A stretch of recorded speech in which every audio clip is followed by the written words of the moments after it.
Hello friends, Shashi Agarwal channel के अंदर मैं doctor Shashi Agarwal welcome you all. आज हम लोग अंडरस्टैंड करने वाले हैं what is the difference between induced investment and the autonomous investment. ये जो डिफरेंस है that is important for the student of macroeconomics. अगर आपको मेरा ये एफर्ट सही लगता है तो इस वीडियो को लाइक कीजिए, शेयर कीजिए तथा मेरे चैनल शशि अग्रवाल को सब्सक्राइब कीजिए। तो सबसे पहले डेफिनेशन जो है, investment that does not depend upon the level of income और आउटपुट। देखो, जो ऑटोनॉमस इन्वेस्टमेंट होती है ये independent of changes in national income होती है।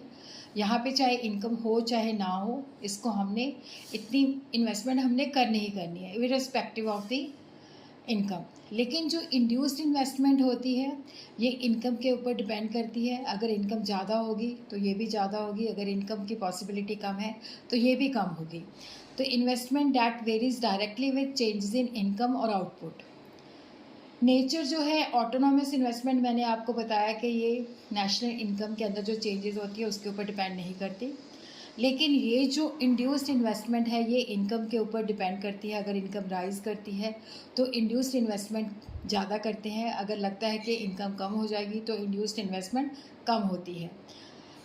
ऑटोनॉमस इन्वेस्टमेंट हम इस वजह से करते हैं कि जैसे गवर्नमेंट जो होती है इंफ्रास्ट्रक्चर के ऊपर काम करती है, डेवलप करती है, डिफेंस के लिए काम करती है, या जो प्राइवेट फार्म्स होती हैं वो लॉन्ग टर्म डेवलपमेंट के लिए काम करती हैं। और वहाँ पे हम इकोनॉमिक कंडीशंस को नहीं देखते कि प्रॉफिट की पॉसिबिलिटी है या नहीं है। लेकिन जो इंड्यूस्ड इन्वेस्टमेंट होती है यहाँ पे हम देखते हैं कि what is the possibility of income.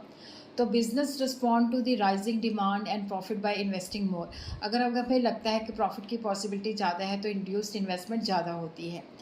उसी तरह जो ऑटोनॉमस इन्वेस्टमेंट होती है ये गवर्नमेंट पॉलिसी और टेक्नोलॉजी के द्वारा प्रभावित होती है।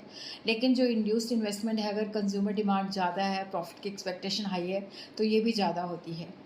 ऑटोनॉमस इन्वेस्टमेंट ज़्यादा स्टेबल होती है, लेकिन इंड्यूस्ड इन्वेस्टमेंट जो है ये इकोनॉमिक कंडीशन के साथ फ्लक्चुएट करती है। अगर प्रॉस्पेरिटी है तो ज़्यादा होगी, अगर डूम है तो कम होगी। ग्राफिकली ये पैरेलल टू एक्स एक्सिस होती है, लेकिन इसकी स्लोप जो इंड्यूस्ड इन्वेस्टमेंट की होती है अपवर्ड स्लोपिंग होती है।